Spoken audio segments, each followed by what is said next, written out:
Subscribe करें हमारे YouTube channel देवी प्रतिभा जी को और श्रवण करें भागवत कथा की महिमा का, साथ ही बेल आइकन को दबाना ना भूलें। देखिए, घर में बुरी शक्ति का प्रभाव है। कभी कभी क्या होता है कि घर में आपको स्वयं को लगता है कि घर में जब आते हैं तो मन अशांत हो जाता है। घर में बुरी शक्ति का प्रभाव हम कैसे महसूस कर सकते हैं?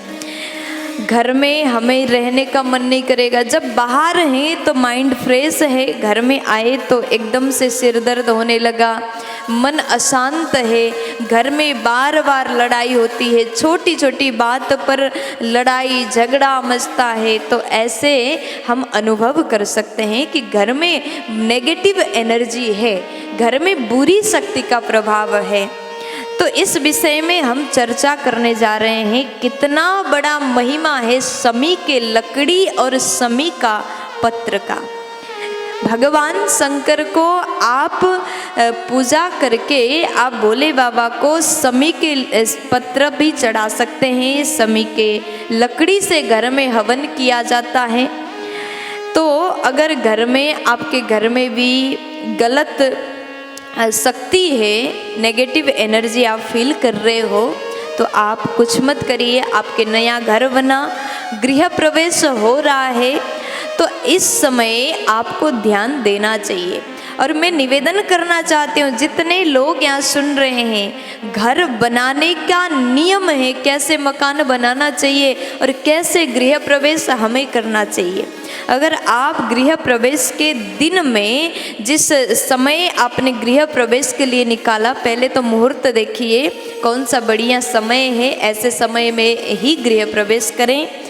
और उस समय बड़े बड़े विद्वान को बुला करके, विद्वान ब्राह्मण को बुला करके घर में अनुष्ठान पूजा पाठ अवश्य कराएं। अगर आप ऐसे ही अपना सामान लेकर के घर में प्रवेश करोगे तो आपके घर पवित्र नहीं माना जाएगा। जब तक ब्राह्मण के चरण घर के अंदर नहीं पड़ते, तब तक वो घर पवित्र हो ही नहीं सकता। और ऐसे घर में फिर आपको अच्छा नहीं लगेगा।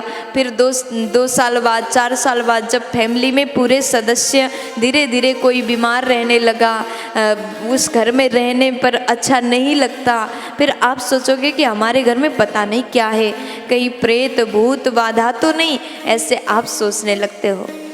घर में प्रवेश करने से पहले ब्राह्मण को बुला करके वेद मंत्र का उच्चारण उस घर में होना चाहिए और उस घर में अनुष्ठान होना चाहिए, उस घर में हवन होना चाहिए। जिस दिन गृह प्रवेश करोगे उस दिन आप गौ माता के लिए रोटियां जरूर खिलाएं, ब्राह्मण भोज जरूर खिलाएं, संतों का पूजन जरूर करें। और गृह प्रवेश के समय में समी के लकड़ी का विशेष बड़ा महत्व है।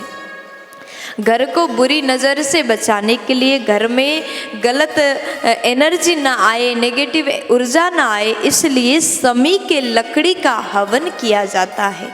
और ये समी भोले बाबा को भी अत्यंत प्रिय है। भगवान शंकर को समी प्रिय है, दुर्वा प्रिय है, बेलपत्र प्रिय है। भगवान शंकर को समी चढ़ाने का, समी के जो पत्र चढ़ाने का भी महिमा है। और समी के लकड़ी से अगर आप घर में हवन करते हो तो आपके घर में कभी भी नकारात्मक ऊर्जा प्रवेश नहीं करेगा। तो आपके घर के समस्त परिवार के सदस्य निरोगी रहोगे, हमेशा मुस्कुराते हुए रहोगे, हमेशा प्रसन्न रहोगे। और दुर्वा की भी बहुत बड़ी महिमा। अच्छा, दुर्वा की बात मैं कर रही हूँ, तो दुर्वा अगर गणेश जी को चढ़ाते हैं ना, तो भी गणेश जी खुश हो जाते। भगवान गणपति को तो दुर्वा अत्यंत प्रिय है, भगवान शंकर को भी दुर्वा प्रिय है। और यहाँ पर जितने लोग बैठे हैं, आप लोग कहते हो बच्चा पढ़ता नहीं, पढ़ाई में मन नहीं लगता, बुद्धि चलता ही नहीं, दिमाग तेजी से काम ही नहीं करता, तो क्या करना चाहिए? कई लोग हमसे भी सवाल करते हैं, हमारा बेटा एक बार याद करता है, जैसे तैसे याद करता है, फिर 5-10 मिनट बाद भूल जाता है।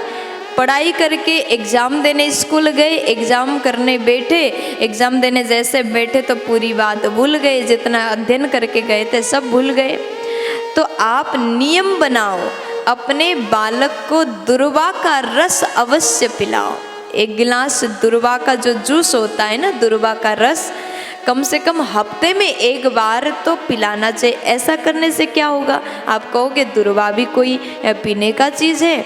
देखो, दुर्वा के रस अगर पिया जाए तो मेमोरी तेज हो जाता है। जिसको बार बार भूलने की बीमारी है ना, अगर आप नियमित रूप से दुर्वा के रस पीने का नियम बनाओ, आपका याददाश्त अत्यंत मजबूत होगा। फिर जो याद किया, जो पढ़ाई किया, फिर आप भूलोगे नहीं। याद के लिए, मेमोरी अपने बढ़ाने के लिए भी दुर्वा अधिक फायदेमंद है। और भगवान शंकर को भी दुर्वा, समी, बेलपत्र अत्यंत प्रिय है। प्यार से बोलो।